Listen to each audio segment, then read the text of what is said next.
feel like autism is still kind of like that white elephant in the room, you know. Everybody's heard of it, but what it means, what it looks like, how to handle it is still a very specialized field. I've been doing this for 15 years, trained in a lot of different places by a lot of different people with a lot of different approaches. So when you have that kind of expertise, you're able to really meet a kid where they are. There are different levels of severity in autism. You know, some children really need a quieter, you know, more consistent atmosphere than they would maybe get in a kindergarten 25 student room. The span is great. I've worked with dozens of children and they're all different. So even if they're kind of at the same level as far as how well they read or write or communicate, they're still going to have different impairments and different strengths. So we really have to meet each kid exactly where they are. And we've got kiddos that, you know, are learning almost at the same, I mean, almost pace by pace with some gen ed kindergartners, learning sight words, you know, learning how to read. We also have kids, though, that, you know, are still, I mean, they're learning some functional goals. We're working on functional goals with them. I would definitely say, like any typical kid, wherever you set the bar is where they're going to reach. So if we're looking at kindergarten, first, second graders and saying, oh, it's okay, buddy, like, I know this is hard for you, but we'll just make it easier, then they're going to say, oh, okay, I guess I can't do this. But if I know this is hard, but you can do it, then they're going to start internalizing that dialogue and, okay, this is hard and that's okay, but I can do this.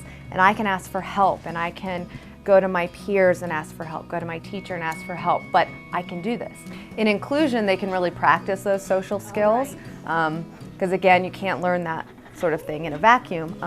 We can talk about it, you know, away from the other kids. We can say, okay, if you want to do this or you want to talk to somebody about this, how do you approach them, that sort of thing. But they have to actually practice it in the classroom. So inclusion is they are in a gen ed classroom doing gen ed curriculum with gen ed kids.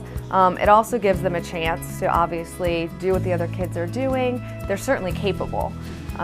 We may have to make little adaptations, that sort of thing, shorten some assignments, maybe give them a little bit more time to complete a big activity, but it gives them the best access to the best education they can get. You know, they have a place to come back to. They have a place where they can come, where they know that it's going to be quiet, where they know they can have, you know, someone to talk to if they need it, or they can be left alone if they need that. You know, and that's different. That's something that, you know, they have a support team and a support system. Best case scenario is college and a great job and contributing to society in one way or another.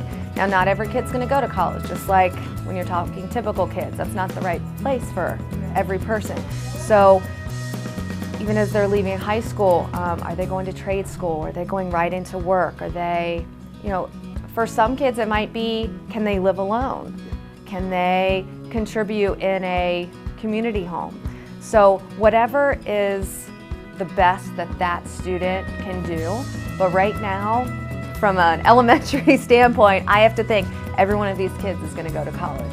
Because if I think any less than that, again, that's lowering that bar for them. You know, I think things are a lot better. I think people are more willing to see differences in people and, you know, embrace those differences instead of being scared of those differences or, you know, nervous about them. It's been such a good experience for me to see a school come together and really embrace, you know, our differences.